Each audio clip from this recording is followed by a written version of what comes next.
what's up? It's Debbie, and I am back with more True Crimes of Criminal Minds. If you've never been to my channel before, welcome. What I do is I talk about Criminal Minds, the TV show.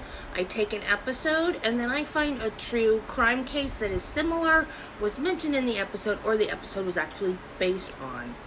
And to my returning viewers, I want to say, I'm so sorry. I didn't mean to just leave like that, but I was having health problems. My ankle started swelling, and then I started having stomach problems. I did an endoscopy, and they couldn't find anything. But I'm better now, so I guess just the process of doing the endoscopy fixed it. Then my dog died. My little Chihuahua, Link, you've probably seen him running around on the bed behind me. Then I got my shoulder replaced. That was 3 months of recovery, and then we had a death in the family. Then we had a hurricane that knocked out our power for 3 days, and a tree fell over the power line and the road, and we were stuck in our house. So, the last 6 months have been hell, and let me tell you, I am so glad to be back. This is so much more fun than my past 6 months. So hopefully I won't have to take another break and leave you guys again, because I really missed you. The episode that we're talking about today is episode 7 of season 2, and it's called North Mammon. And I'm gonna not be so detailed with the Criminal Minds episodes anymore, because I don't want to bore you guys, because if you're Criminal Minds fans, you probably already know everything about the episodes, and the true crime is really why I started this channel in the first place. So I'm just going to pare down the episode just enough to kind of tell you why I picked the true crime that I picked. And in this one, 3 girls get kidnapped. It's one of my favorite episodes. Life in a small town is different, or so I'm told. When I was little, we lived in the city. We moved up here into the country when I was about 12. So country living is pretty much all that I know, because I was so young when we lived in the city. So there's nothing to do in a small town. Absolutely nothing to do in a small town. As teenagers, you get in a car and you just ride up and down the main road of the town. That's all you do. There's nothing to do here. So because of that, high school football is big. Like, everybody goes to the games on Friday nights. Everybody goes to pep rallies. It's the one thing that, like, the whole community does together. And that's what is happening in this episode. There's a championship game, and there's a pep rally for the game. And these 3 girls are on the soccer team. And they decided that they didn't want to stay for the pep rally. One of the girls' dads was out of town, so they spent the weekend together at her house. But when they got to the house, there was somebody waiting outside, and they kidnapped the girls. So 3 kidnapped girls. And the true case that I'm doing also has 3 kidnapped girls. And it is the case of Ariel Castro, the monster of Cleveland. Let's get started.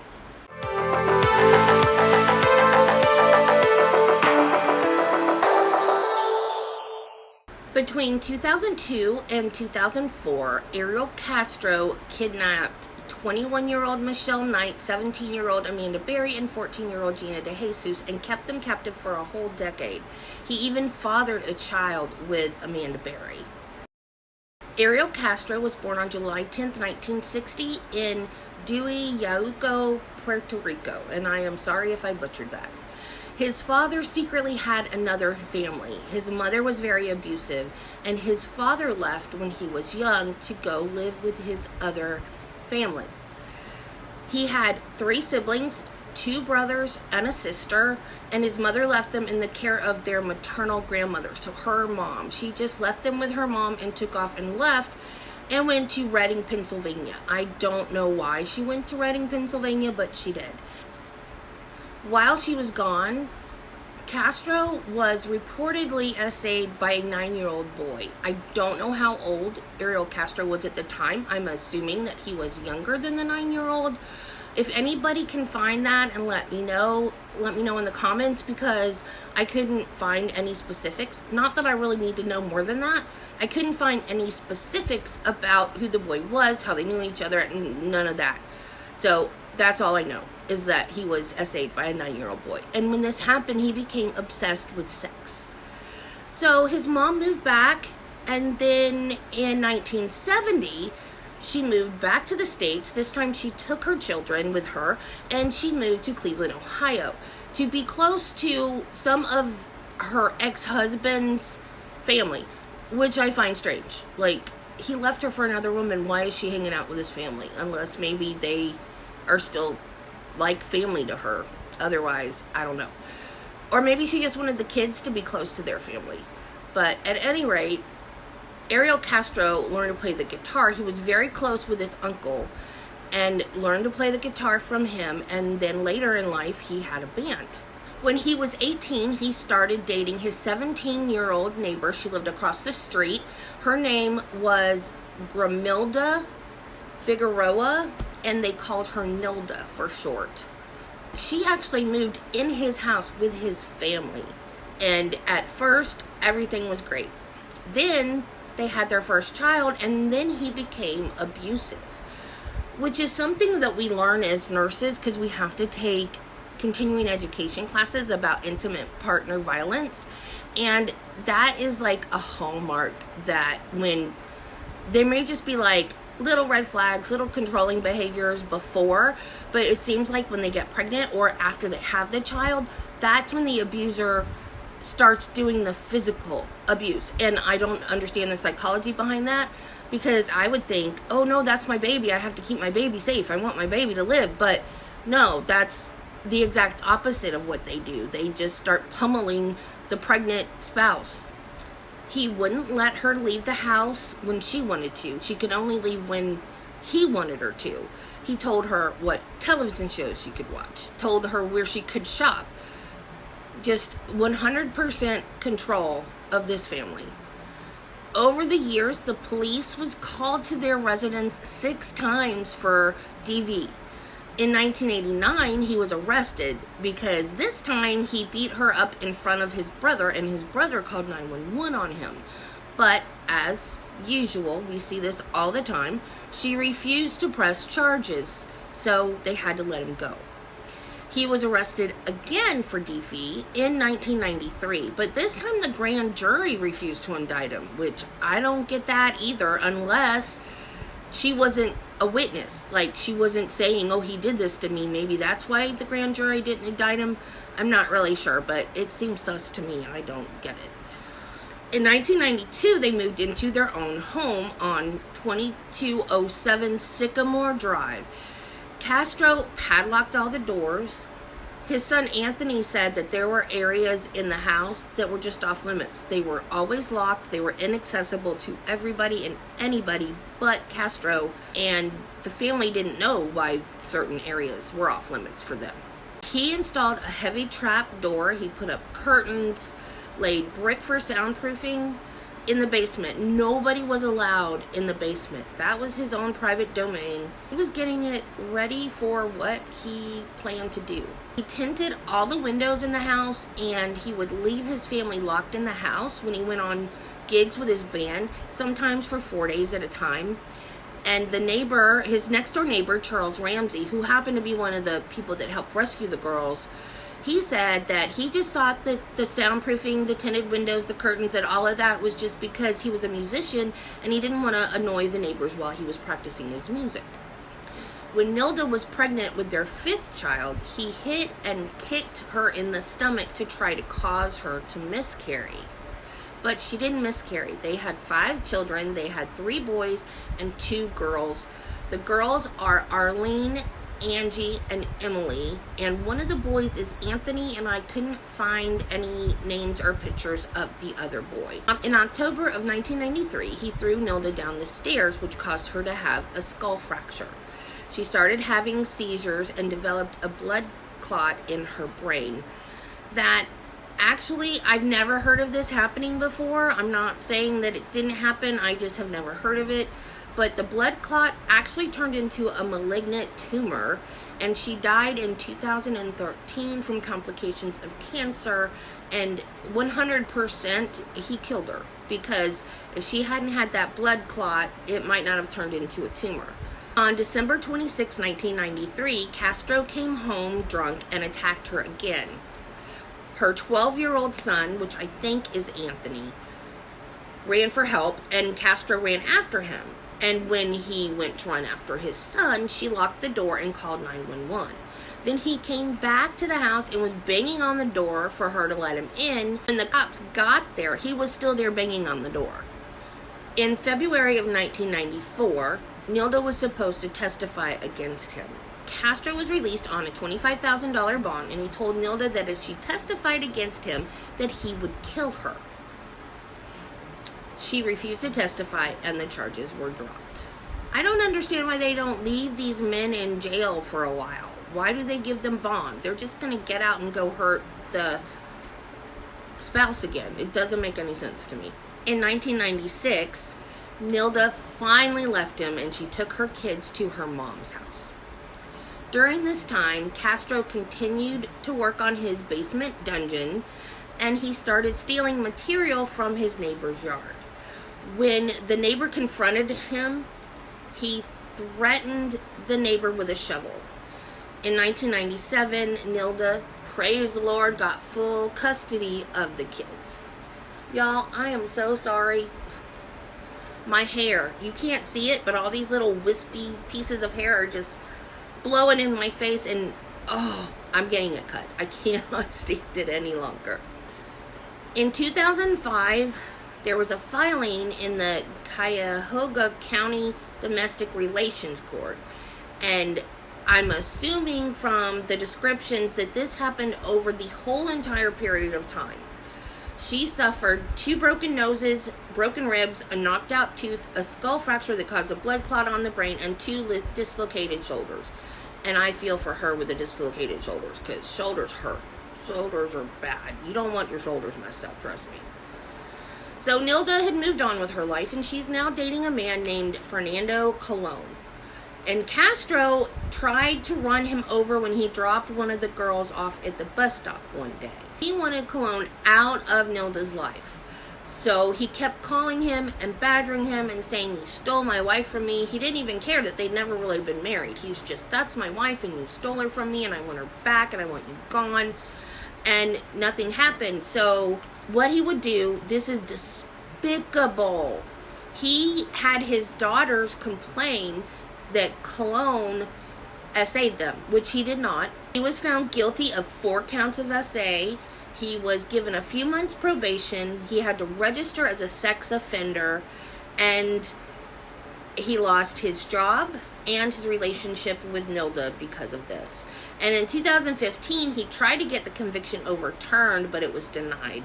Now, this man that did these horrible, horrible, horrible things scot-free, and then this poor innocent man lost everything because of false accusations. Castro would also abduct the kids and keep them away from her. Ariel Castro was a school bus driver of the elementary school, but he lost his job because of several, and this is what they said, bad decisions.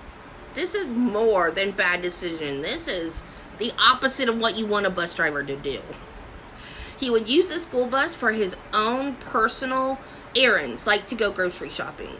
And one time he left a kid on the bus while he took a lunch break. I don't know why the child was on the bus during lunch break, but he just left the kid there and went on his break.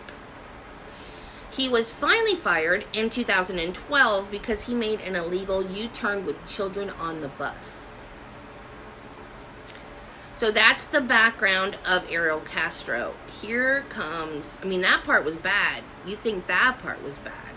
This part's even worse. On April 23rd, 2002, Michelle Knight was in a store when Ariel Castro overheard her asking for directions to the social services building. She was going to the social services building because she had a 2-year-old son named Joey, and her mother's alcoholic boyfriend, one time when he got drunk, he fractured this child's knee. I do not know. It is not easy to fracture a knee. I know little bones break easier than adult bones, but still, he had to have taken something, a hammer, heavy object, something to the knee to fracture his kneecap. So they had taken Joey away from her, and she had a meeting that day with social services to determine what action she needed to take in order to get her son back. and she was afraid she was going to be late because she was lost and didn't know where the building was. So she knew one of Ariel Castro's daughters, so she knew who he was, and so when he offered her a ride, she took it, not thinking that anything bad was going to happen. So instead of going to the social services building, he said, I have puppies at my house that I need to go feed, and I will give you one as a present for your son. So he took her to his house. She went in to see the puppies, and there were no puppies. He took her upstairs and he tied her hands and her feet. In an interview with 2020, Michelle recalled the day that she was abducted. Quote, he said, you're not going to leave for a long time. And then he starts undressing himself. I dropped to the floor, begging him to let me go. Begging, saying, I need to get my son. This can't happen. So after that, after he was done with her, he left her there for 3 days with no food at all. Her family reported her missing, but the cops thought that she had just run away from all the stress of having her son taken away and having to jump through all these hoops that social services wanted her to do to get him back. And she had run away before. I think she was like 14 and she ran away, but she came back. That's why the cops just thought that she'd run away again, and so they quit looking for her. 15 months after her disappearance, her name was taken off the NCIC database. That is the National Crime Information Center database. Castro told her that nobody was looking for her and nobody cared about her. Michelle kept a diary that told of the SA being locked in a dark room and being chained to a wall. She felt like she was being imprisoned like a prisoner of war and that she was treated like an animal. Michelle got pregnant 5 times over the 11 years that he had her captive, and he would, again, just like he did with Nilda, he would kick her and punch her until she miscarried. He would also give her poison, just enough to make her miscarry, he thought, not to hurt her, but he would give her poison, he would starve her, he would do whatever he thought that would miscarry the baby, he would do to her. After her ordeal, Michelle required facial reconstruction because the beatings were so bad, and she's deaf in one ear now. On April 21st, 2003, so almost exactly a year later, 2 days short, I think, 16-year-old Amanda Berry was getting off of work at Burger King. She says, quote, I almost called off of work that day because the next day was my birthday. You know, what if? What if I would have called off that day? She was 1 day shy of her 17th birthday, and she worked at Burger King, and Castro's son Anthony also worked at Burger King. So when she left work that night, she couldn't get a ride home, and she called her sister and said, I'm having trouble finding a ride home. And I don't know why her sister didn't just go get her or send somebody to pick her up. But anyway, she couldn't find a ride, so she started walking home. In the parking lot, there was a car or truck. I don't remember which. Anyways, with a man and a young girl, and the girl smiled at her, and she smiled back, didn't think anything about it, and then just started walking home. Later, that same man came by her and offered her a ride. And she knew Anthony. She knew another one of his daughters. So she felt like she would be safe. The young girl that smiled at her was his daughter, Emily. And at this point, she's not with him anymore. He's by himself. So he said he would give her a ride home and that he would take her to his house first so she could say hi to Angie, his daughter. Well, Angie was not there. And Castro told Amanda that, well, I think she's just in the bathtub. We'll wait till she gets out of the bathtub. And at that point, he took her upstairs, showed her a room with a woman in a bed, chained to a bed, watching TV. And that woman was Michelle Knight. And then he distracted her with a guard dog somehow and took her to the basement. And he chained her to a pole. Quote, he took me to the next bedroom and it was just really dark in there. And he didn't turn on the lights, and there was a little room off the bigger bedroom, kind of a big closet. And he took me in there and he told me to pull down my pants. And from there I knew, like, this was not going to be good. He told Amanda that she was his wife now. After he'd had her captive for a week, he used her cell phone to call her mother, and he said, quote, "I have Mandy, she wants to be with me now." And nobody called her Mandy except for her family and friends. He made her watch press conferences and media outlet shows that her mother went on begging for the public to help. And on one show, she even had to watch Sylvia Browne, who was a famous psychic, more so back in the 70s and 80s than the 90s, but Sylvia Browne, she was on the cover of National Enquirer all the time and stuff. She told Amanda Berry's mother on national television that Amanda was dead and in water. Unfortunately, Amanda's mother died while she was held captive, and she never got to see her again. But her mom never gave up hope. On April 2nd, 2004, 14-year-old Gina DeJesus was leaving school with her best friend, Ariel Castro.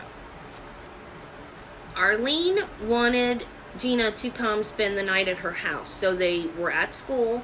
They called Nilda and said, "Can Gina please come over and spend the night?" And Nilda said no and told her to come home. So the girls separated. And during this time, Ariel Castro was there and was watching the girls from a distance. And after they split up, he drove up to Gina and said, "Can you please help me find my daughter Arlene?" So she said sure.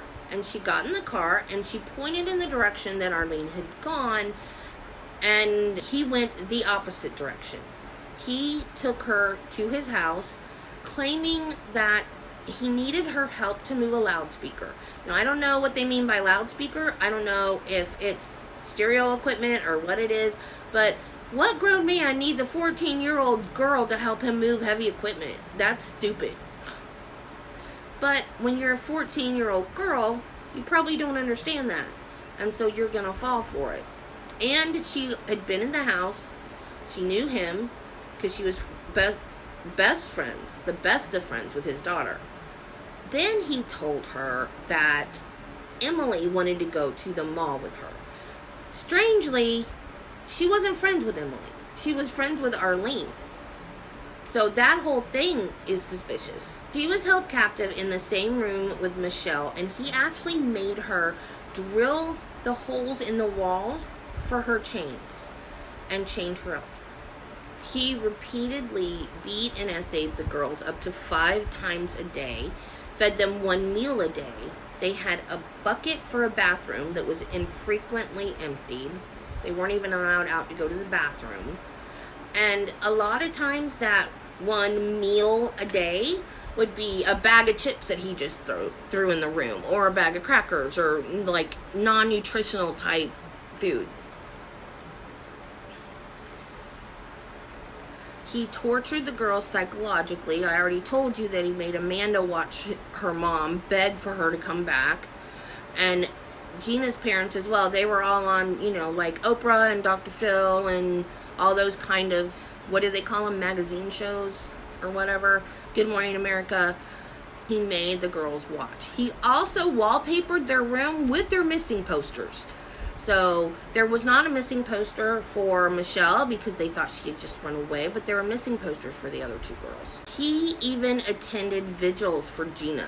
He attended 2 vigils for Gina, and he volunteered to do anything. He told the family, anything I can help you with, I'll even put up flyers. So he put up some of her missing posters. And he denied being friends with the family, which I don't understand why he needed to deny that. But Gina's father and he had gone to school together, and Gina was related to Tito DeJesus, who was the band leader of Castro's band. He would do things and say things to make them mistrust one another. He didn't want them to bond at all in any kind of way. He would punish them for being too friendly with each other. At one point, he even had Michelle dig her own grave. And then he said, "Oh, I was going to strangle you, but I changed my mind." Can you imagine? Oh my God, these poor girls. He renamed the girls. Amanda got to keep her name. I don't know why. He called Michelle Juju and Gina Chelsea for some reason. The girls kept journals. It told about the beatings, the SA, the starvation, the anticipation and fear of when he was going to come back and do more. And he would give them money after each SA, like treating them like sex workers. And they would have to give him that money back if they needed anything from the store. I'm guessing maybe stuff like tampons or toothpaste or shampoo, whatever. But so that money went back to him to buy things for the girls. The girls were eventually moved to the upstairs bedrooms. They all started off in the basement, and then eventually they were allowed to have bedrooms upstairs.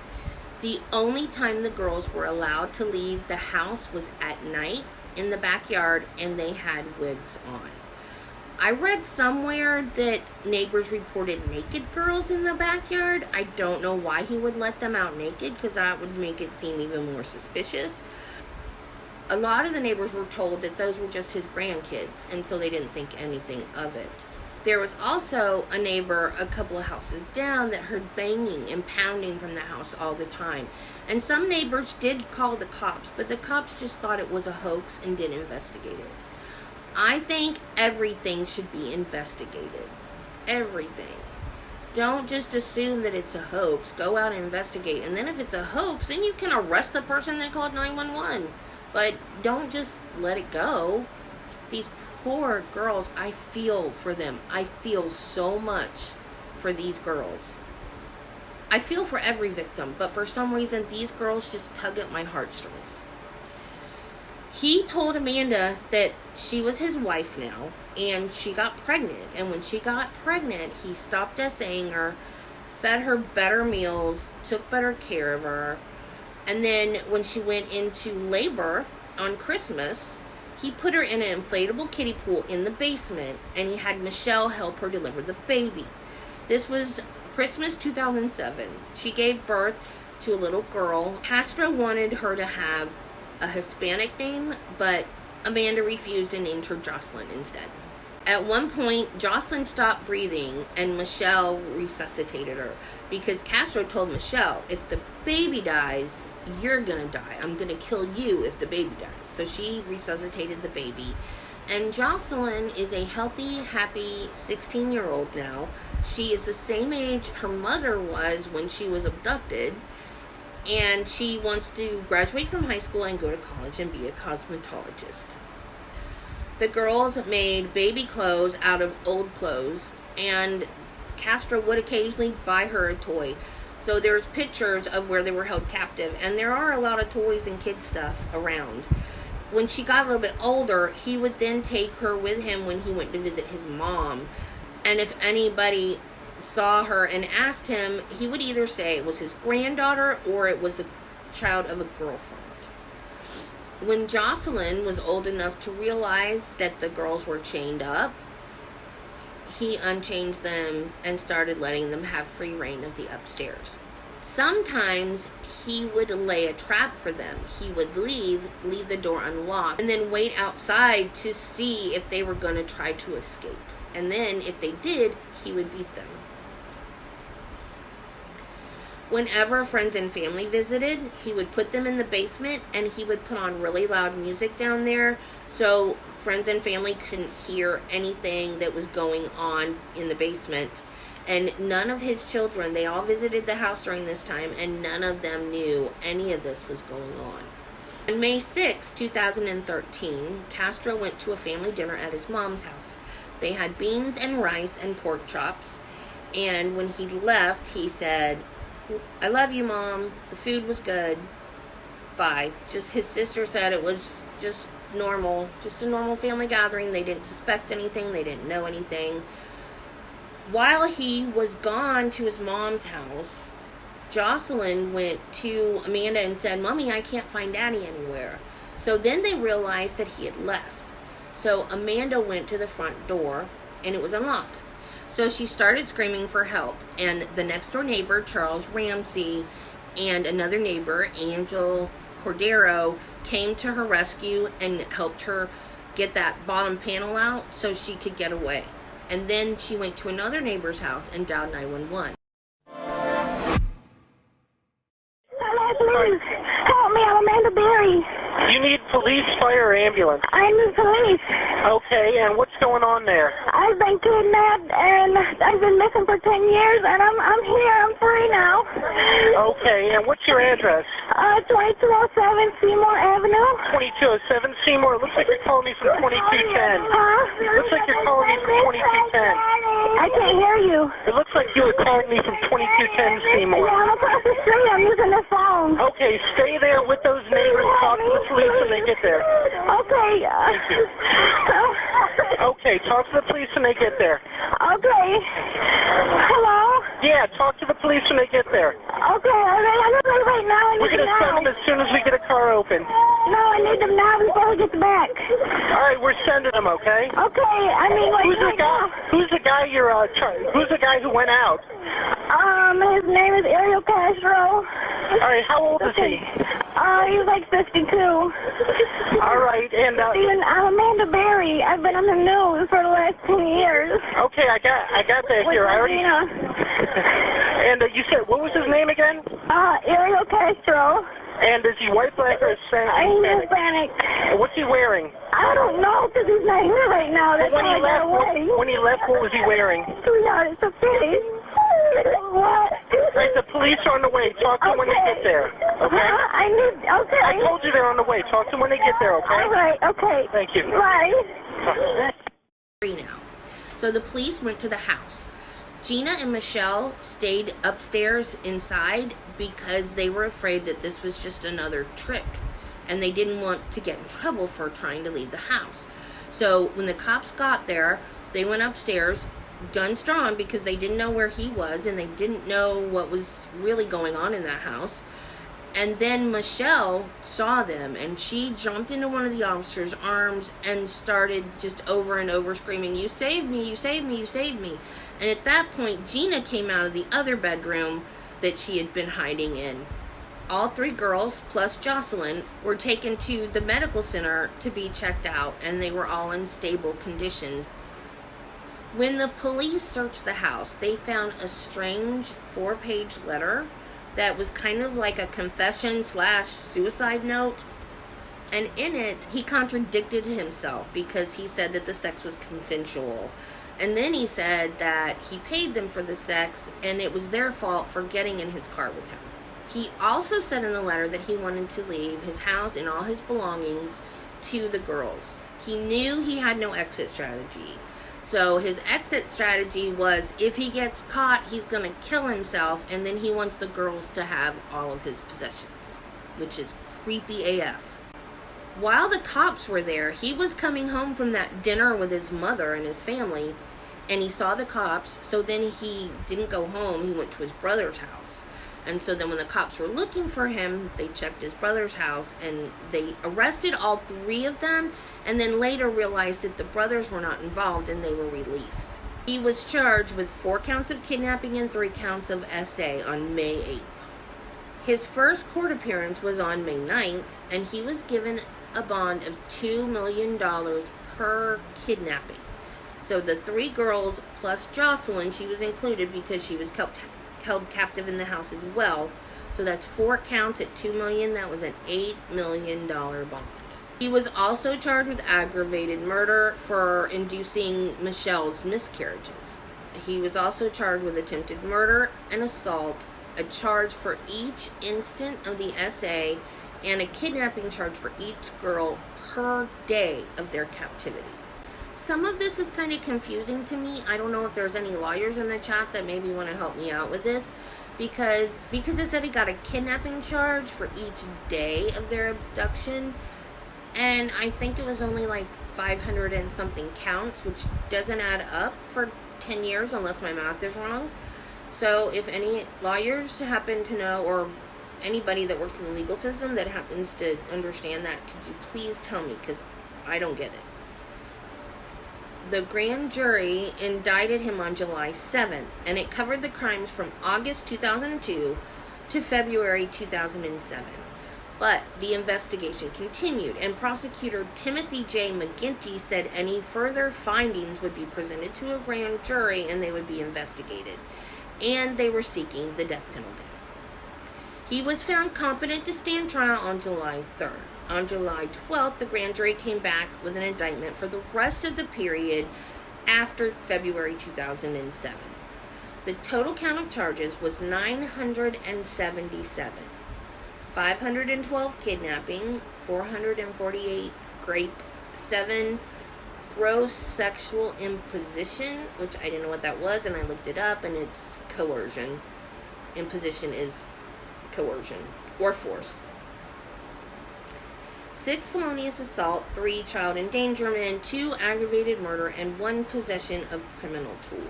On July 17th, he changed his plea to guilty so he wouldn't get the death penalty. He pleaded guilty to 937 of the 977 counts. And that's another thing I don't understand. Does that mean that the other charges were dropped? Please, if any legal people can tell me in the comments, I would appreciate it. His plea deal forfeited him the right to appeal.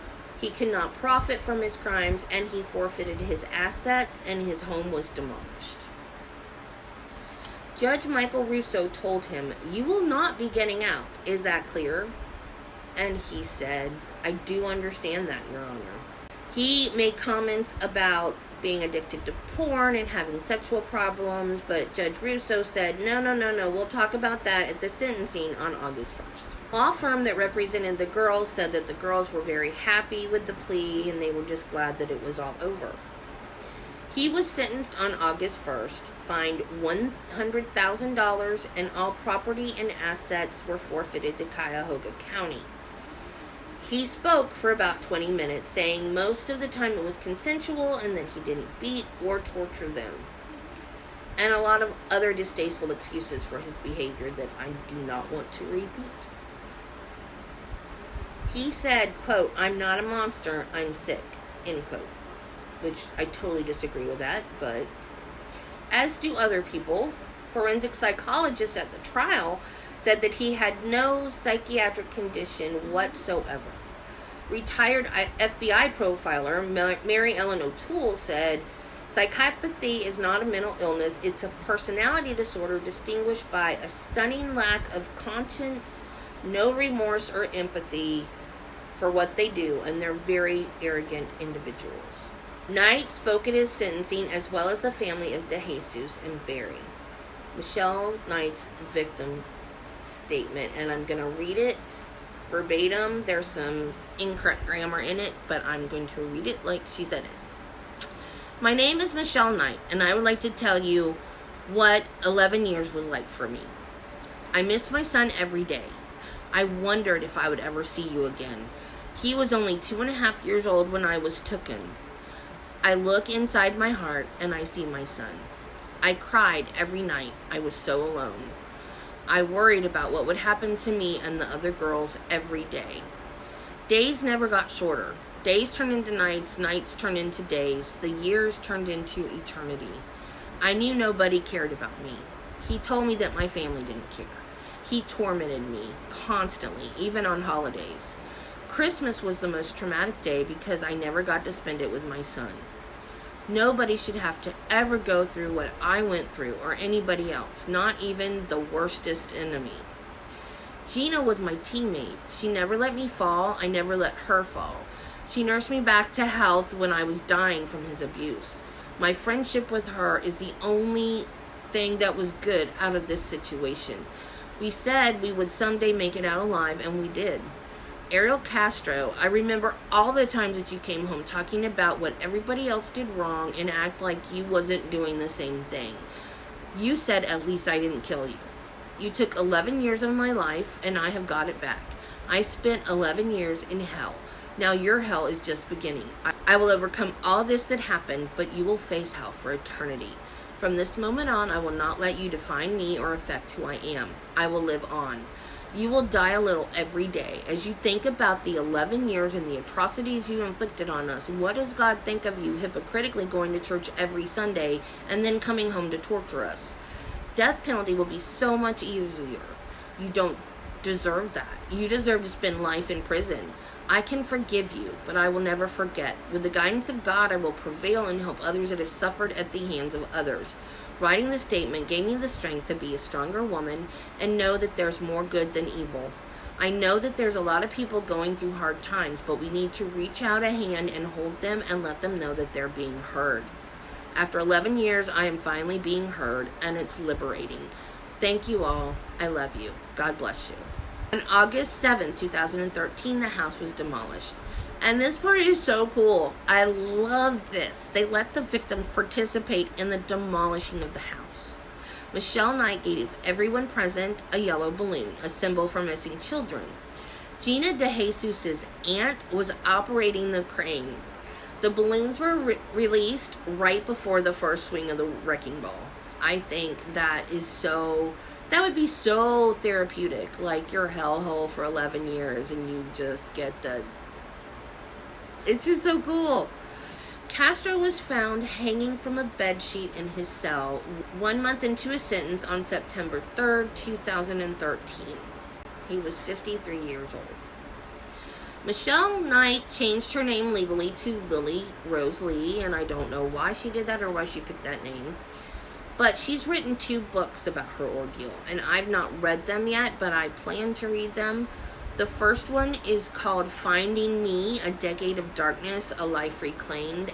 And the second book is called After Darkness, Finding Healing and Happiness After the Cleveland Kidnappings. She married Miguel Rodriguez on May 6, 2016. So the 3-year anniversary of her being freed from her captivity was her wedding day. Her son Joey was adopted by a family when he was 4 years old, and she's not seen him because he's settled in with a family and she doesn't want to uproot him or cause any problems for him. So she just hopes that she can get to see him again one day, and hopefully he'll want to find her and they'll be reunited. Amanda Berry and Gina DeJesus received an honorary diploma from the high school they would have graduated from had they not been kidnapped. They also wrote a book called Hope, a memoir of survival in Cleveland. Amanda Berry now works at a local news station covering missing persons cases. Gina has her own nonprofit foundation called Cleveland Missing. She wanted to give back to the community, and it led to the creation of Cleveland Missing, also known as the Cleveland Family Center for Missing Children and Adults. And her aunt had this to say about the center.